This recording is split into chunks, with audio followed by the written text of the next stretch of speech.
Good day and welcome back to Elementary 72 Gaming. Before I get into this video, I'd like to ask you all to please leave a like and comment on my video and consider subscribing to my channel. So today's video is going to be a Warroom video and it's going to be covering the Terminators versus Cyborgs. Now I'm calling it Terminators versus Cyborgs because this is DP versus Genesis Federation. Actually, wait, I'm not going to call them Cyborgs. I'm just going to call them the Borg. So Terminators versus the Borg. Now, here is how I'm actually seeing things going. Genesis Federation has made a massive push, and I am going to explain why what they did is such a major play to the game. Now, overall, our game, Eve Echoes, has actually suffered a massive loss in players. Now, that on its part is mainly due to Eve's poor planning and poor decision making, their pushes in the wrong direction at too early of a stage, but I will get into that in another video. But overall, our game has a rating of 3.7. And besides the 3.7 rating, it also has a second very bad rating, which is it has a rating of around 20,000 active players. Now, yes, that is a very poor rating within the game. And within the game, there are several aspects that are making it harder and harder for casual players, which is what's dropping our player count. And as the player count drops, everything becomes harder and harder in terms of activities. Building a vessel may become cheaper overall, but getting the materials to build your vessel will take a longer period. The less players there are, the longer it takes to do anything. And eventually we'll find that it's 2 to 4 week waiting just to get the materials you want in HiSec. And that's the only point when we will realize how badly the game was impacted by the other aspects of negative play. Now, when it comes to play, we understand that players will do what's called multi-boxing. And multi-boxing is actually one player using several accounts at the exact same time. Now, most multi-boxers will do it for the aspect of, I want to gain so and so places. I want to gain in mining. I want to gain in terms of fighting anomalies.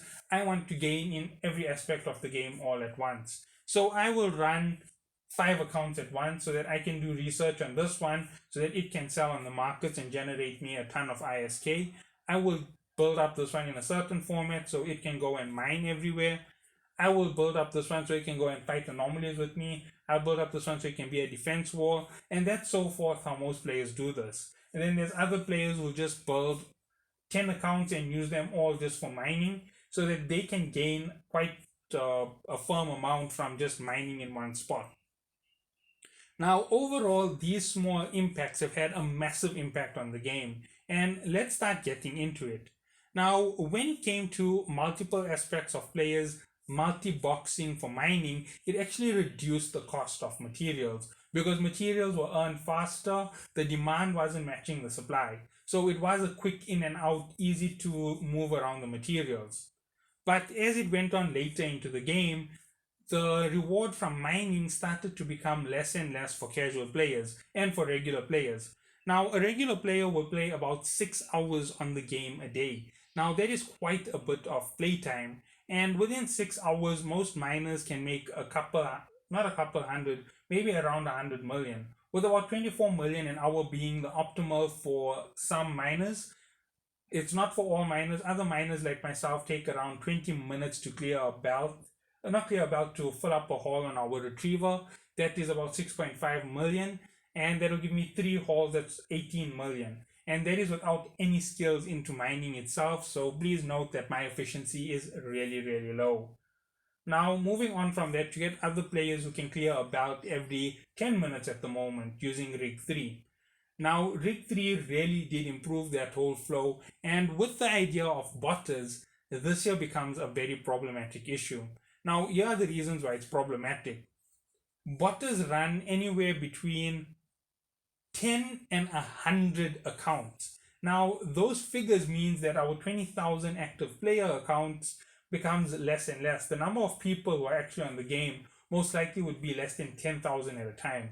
And when I say 6 hours is the average play, so those 10,000 really rotate between 6 different time zones. That gives you 10,000 at one time, 10,000 at the next time, 10,000, 10,000. giving you about 40,000 people in the game at all times around the world, making the population of the game really, really small. Considering the 2 million downloads that occurred in the start, there is a very poor retention, and my figures might not be accurate. Actually, my figures aren't accurate at all. My figures are just a pure guess on the figures.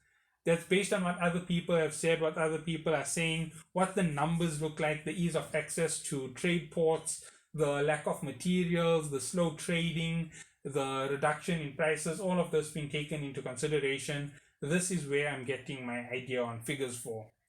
Now, when we go on with this whole issue, what Genesis Federation is doing is actually tackling the bots. Now, if the bots disappear from the game, the overpopulating of materials on the market starts to disappear. It makes an opening for regular casual players to make a fair amount of ISK, because players will become more demanding for the limited resources, and it's going to force you to buy out the last 100 million titanium on the market every time something comes up. And it's going to force you to deliver between the ICTs in HiSec. It's going to force all of those issues to become something that you do. Now, as for the botters, they're going to harvest something like a couple 100 million an hour. 100 times 6 million is 600 million. So that is what they are capable of doing as botters. But let's just say that for argument's sake, there aren't 100 botters in DP. There definitely aren't 100 bots in DP exactly. There's most probably something near 60 or 70 at the moment. Some of the botters have quit and some of them have been banned. But EVE is still taking their sweet time. Considering that the corp was protecting their botters, they should have banned the entire corp. They should have forced them to disband and blocked out the leadership of that corporation just on a temporary suspension for assisting in cheating. So that was something that EVE could have done to really, drive home the message that if you get caught helping botters, you're going to be taken off the game. Now, those are things which they try to get EVE to do. They try to push EVE towards those goals in terms of fixing the problem. Now, yes, I understand that EVE couldn't do it. They don't want to risk losing more of their game population. But that is the whole situation. They could have done a lot of things to improve their game population, but they chose very poorly, and that's why they're sitting in the situation they're at right now. So when it comes to the state of the game, thanks to Genesis, Genesis actually made the market prices of a lot of items start to climb up, and that is because their war with DP forced DP to use the market a lot. With the miners being pushed back and being depleted in figures, their reproduction of ships started to actually make an impact on the market. Now, with the aspect of T8 also entering into everything, the subtle increase in megasite, isogen, zydrine, noxium, maxillion, and titanium prices was the big tell. When they started to increase, almost hitting 5 per unit, there was a good increase on the flow of the market. That meant that a lot of materials were being pulled out of the market and pushed to the next player. Now, this being done was a massive impact to everybody's play, and it started to push up many aspects of other players' gameplay, and this was purely based on T8 for most players, but with the impact from DP Death Phantom taking such a heavy hit, they started to buy a lot of the market. While Genesis Federation is still mining within their territory, they have multiple players who don't take part in their wars. There is something which is factual. They sit in there and they mine all day, they run rats, those sort of players. They're basically the PvE core within Genesis. And they keep everything churning for Genesis because they can keep producing vessels for everybody. And they keep their market value in Genesis Federation territory.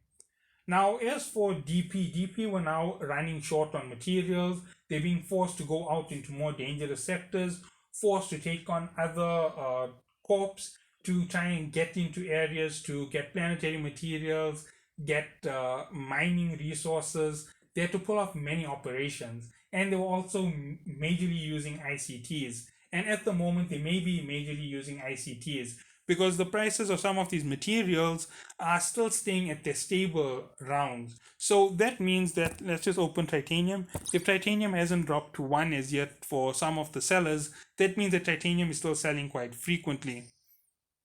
And there we go, it's still sitting at above 2 and 3.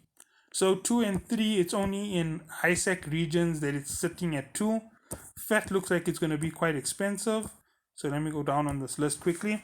Now, the reason why I'm using this to generate the impact of the wars is the T8 push for materials is over. The T8 push has now started to die down. A lot of players were pre had pre-bought all their materials, and other players are being very slow about their method. They decided they're going to build up their arsenals themselves, so they're going to mine out the materials and go for it. So those are the players who generally were affected by this. As you can see, most places are 3. It's only 1 or 2 areas within high sec that are 2 per titanium. So, with all of this being said, the massive impact of the wars has actually pushed the prices of materials up several numbers. So, that's how come titanium is sitting so heavy in price. Now, as for pyrite and maxelion, they also are quite expensive. Isogen is also very expensive at the moment, but this is mainly the war impact. A lot of players are chasing the T8 vessels, but this is part of the standard chase. This is the players who now entered into T8. Instead of replacing their T7 ships, they're now going to purchase a T8 ship. They basically just joined into the flow of the game at the moment. They aren't really an impact to this market in such a way that it should do this massive increase. Now, with this here being said, the botters being off the market is also another reason why these costs keep up quite high. Now, with the botter players being taken off the market, this is what it means overall. With the botters having less resources at their disposal to build ships, it means that market values for items start to increase. As the demand for the limited resources starts to climb up due to the fact that they have suffered such a loss. So, in short, the loss of vessels and the loss of farming time by botters has improved the general mining aspect for regular players. Now, Genesis Federation, on their whole, are very peaceful of a corporation. I actually believe they're a little bit too peaceful considering their size. They should actually start engaging in a few more wars. They need to take on a couple more enemies. They need to push down a little bit to help improve and help the market out after they take out DP. And this isn't just like basically a small thing. They need to just make a push, just one day of just going out and fighting another area. Start a war for no reason, basically. Go and show off their power with another area altogether. Pull off a combat route in one of the other regions where they aren't so well allied. Go up to the north, take on a couple areas, take over 1 or 2 sectors of Garista space, 1 or 2 sectors of Angel space, 1 or 2 sectors of Garista, Angel, Blood Raider, Sanchez. Garista, Blood Raider, Angel, Sanchez. I'm forgetting one of the factions.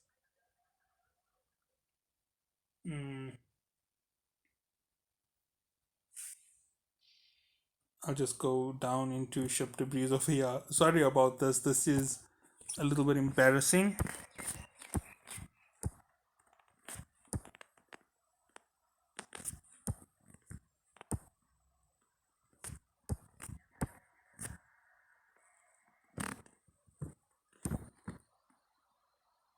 Serpentus. Sorry about that.